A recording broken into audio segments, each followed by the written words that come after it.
प्रिय मित्रों, JSSC द्वारा आयोजित सहायक आचार्य परीक्षा कक्षा 1 to 5 एवं 6 to 8 के लिए सामान्य ज्ञान से संबंधित जो प्रश्न पूछे जाएंगे, उन प्रश्नों का जो संग्रह यहाँ पर किया गया है वो सिलेबस पर आधारित है और इस प्रश्नों का संकलन का जो स्रोत है वो GCRT बुक है।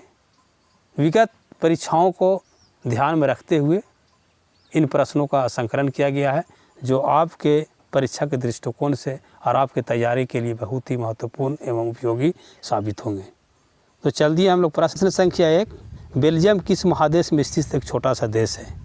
Option A Asia, B Australia, C Africa, D Europe. तो जो इसका सही उत्तर आएगा वो ऑप्शन डी आएगा, यूरोप। प्रिय मित्रों, बेल्जियम यूरोप महादेश का एक छोटा सा देश है। इस देश की सीमाएं फ्रांस, नीदरलैंड, जर्मनी तथा लग्जमबर्ग से मिलती है। नाउ हम लोग क्वेश्चन नंबर 2 की ओर चलते हैं। बेल्जियम की कुल आबादी का कितना प्रतिशत लोग फ्लेमिश इलाके में रहते हैं? ऑप्शन ए 30%, बी 59%, सी 43% और डी 55%। तो जो बेल्जियम की कुल आबादी में जो फ्लेमिश इलाका में जो लोग रहते हैं वो टोटल आबादी का 59% रहते हैं, इसलिए इसका उत्तर होगा ऑप्शन बी। प्रिय मित्रों, बेल्जियम की कुल आबादी का 59% लोग फ्लेमिश इलाके में रहते हैं और 40% लोग वेलोनिया क्षेत्र में रहते हैं।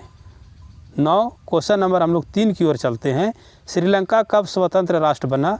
Option A 1947, option B 1948, option C 1949 और ऑप्शन डी 1950। तो जिसका सही उत्तर आएगा option B 1948। Now question number 4 की ओर हम लोग चलते हैं। बेल्जियम की कुल आबादी का कितना प्रतिशत लोग वेलोनिया क्षेत्र में रहते हैं? Option A 30%, option B 40%, option C 35%, option D 50%। तो प्रिय मित्रों, जो इसका सही उत्तर आएगा ऑप्शन बी 40%। प्रिय मित्रों, जो वेलोनियम 40% लोग रहते हैं वो फ्रेंच भाषा बोलते हैं। नाउ क्वेश्चन नंबर 5 की ओर चलते हैं। बेल्जियम की राजधानी कहाँ है? Option A Brussels, B Ankara, C Manila, D Darussalam. तो जो बेल्जियम की राजधानी है वो ब्रुसेल्स है। Option A is the correct answer of the question number 5। Now question number 6 की ओर हम लोग बढ़ते हैं। बेल्जियम की कुल आबादी में किस भाषा के बोलने वाले लोग अधिक निवास करते हैं? Option A Dutch, B French, C German, D अंग्रेजी। तो डच भाषी लोग वहाँ की कुल आबादी में ज़्यादातर लोग रहते हैं और डच भाषी लोगों की आबादी 59% लोग निवास करते हैं और 40% लोग फ्रेंच भाषा बोलते हैं और 1% जर्मन भाषा बोलते हैं। नाउ क्वेश्चन नंबर 7 की ओर चलते हैं। श्रीलंका की राजधानी किस शहर में स्थित है? Option A Colombo, B Kandy, C Galle और डी अनुराधापुर। तो श्रीलंका की राजधानी है वो कोलंबो है। Option A is the correct answer of the question number 7। Now question number 8 की ओर हम लोग चलते हैं। 1956 के कानून द्वारा श्रीलंका के सरकार ने किस भाषा को राजभाषा घोषित किया गया था? Option A Tamil, B Sinhali, C Dogri, D अंग्रेजी।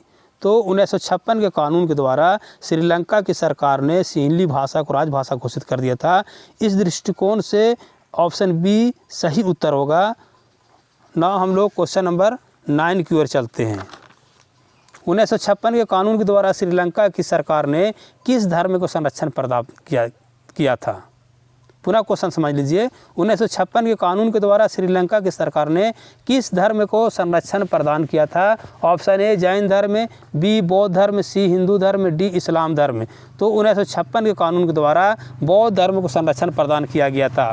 नाउ क्वेश्चन नंबर हम लोग 10 की ओर चलते हैं। श्रीलंका की जातीय बनावट में किस समुदाय की आबादी अधिक है? Option A Sinhali, B Tamil, C Muslim, D Hindu. तो जो इसका सही उत्तर आएगा ऑप्शन ए सिंहली। प्रिय मित्रों, श्रीलंका की जातीय बनावट में सिंहली समुदाय की आबादी अधिक है। श्रीलंका में सिंहली समुदाय की आबादी कुल आबादी का 74% है, जबकि 18% लोग तमिल भाषी हैं। नाउ क्वेश्चन नंबर 11 की ओर चलते हैं। 1980 के दशक में उत्तर पूर्वी श्रीलंका में किस सरकार की मांग को लेकर अनेक राजनीतिक संगठन बने थे? ऑप्शन ए स्वतंत्र तमिल ईलम, बी स्वतंत्र सिंहली सरकार, ऑप्शन सी ए और बी दोनों, डी इनमें से कोई नहीं। तो इसका जो सही उत्तर आएगा ऑप्शन ए होगा, स्वतंत्र तमिल ईलम। 9 क्वेश्चन नंबर हम लोग 12 की ओर चलते हैं। निम्न में से कौन एक द्वीपीय देश है? Option A Pakistan, B Nepal, C Sri Lanka, D Bhutan. तो जिसका सही उत्तर आएगा ऑप्शन सी आएगा। प्रिय मित्रों, श्रीलंका 1948 में स्वतंत्र हुआ था और ये भारत के दक्षिण की ओर स्थित एक द्वीपीय देश है। द्वीपीय देश उस देश को कहा जाता है जो महासागरों और महासागरों के बीच में स्थित होता है और उस उठे हुए भाग के चारों तरफ जल होता है, तो इसको हम लोग द्वीपीय देश कहते हैं। चूँकि श्रीलंका हिंद महासागर में स्थित है और ये एक द्वीपीय देश है। 9 क्वेश्चन नंबर 13 को चलते हैं। बेल्जियम में किस भाषा के बोलने वाले बहुसंख्यक हैं? Option A Dutch, B French, C German, D अंग्रेजी। तो जो इसका सही उत्तर आएगा, बेल्जियम में जो जिस भाषा को बोलने वाले लोग अधिक हैं वो डच भाषी लोग हैं। इस दृष्टिकोण से option A is the correct answer of the question number 13। Belgium जो डच भाषी हैं वो 59% है और फ्रेंच 40% है, अर्थात बहुसंख्यक डच भाषी हैं। क्वेश्चन नंबर 14 की ओर चलते हैं। श्रीलंका में 1956 में बनाए गए कानून के द्वारा कौन कौन से प्रावधान किए गए थे?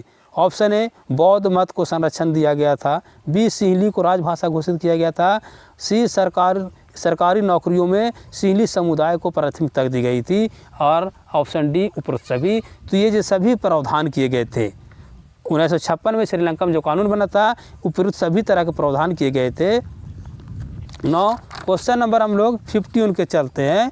15 क्वेश्चन, सत्ता का बंटवारा ठीक है, इसके पीछे में निम्न में से कौन सा तर्क सही है?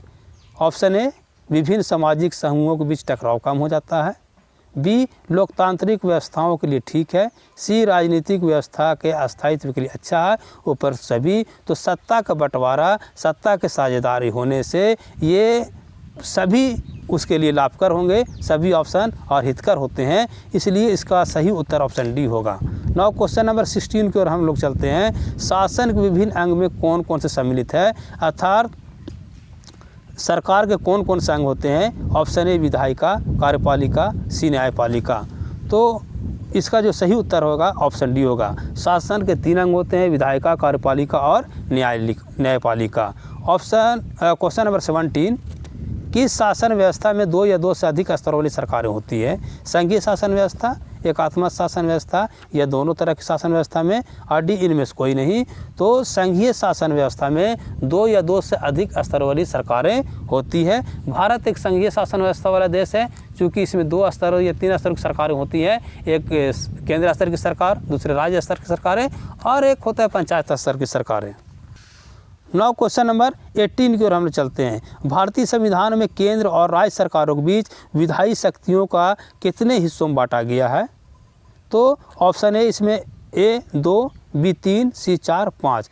तो प्रिय मित्रों, जो इसका सही उत्तर आएगा वो ऑप्शन बी आएगा 3। भारतीय संविधान के 7वीं अनुसूची में केंद्र और राज्य सरकारों के बीच शक्तियों का विभाजन किया गया है। इन शक्तियों के विभाजन 3 सूचियों में किया गया है, यथा संघ सूची, राज्य सूची तथा समवर्ती सूची। 9 क्वेश्चन नंबर हम लोग 19 की ओर चलते हैं। प्रतिरक्षा, विदेशी मामले, बैंकिंग, संचार और मुद्रा जैसे राष्ट्रीय महत्व के विषय किस सूची में सम्मिलित होते हैं? ऑप्शन ए संघ सूची, बी राज्य सूची, सी समवर्ती सूची, डी इनमें से कोई नहीं। तो प्रतिरक्षा, विदेशी मामले, बैंकिंग, संचार और मुद्रा जैसे जो राष्ट्रीय महत्व के विषय होते हैं वो संघ सूची में सम्मिलित होते हैं, इसलिए option A is the correct answer of the question number 19। 9 question number हम लोग 20 की ओर चलते हैं। संघ सूची में सम्मिलित विषयों पर कानून बनाने का अधिकार किसके पास है? ऑप्शन ए संघीय सरकार, बी राज्य सरकार, सी ए और बी दोनों के पास और डी इनमें से कोई नहीं। प्रिय मित्रों, संघ सूची में जितने भी सम्मिलित विषय होते हैं उन पर कानून बनाने का अधिकार संघीय सरकार अर्थात केंद्र सरकार को है।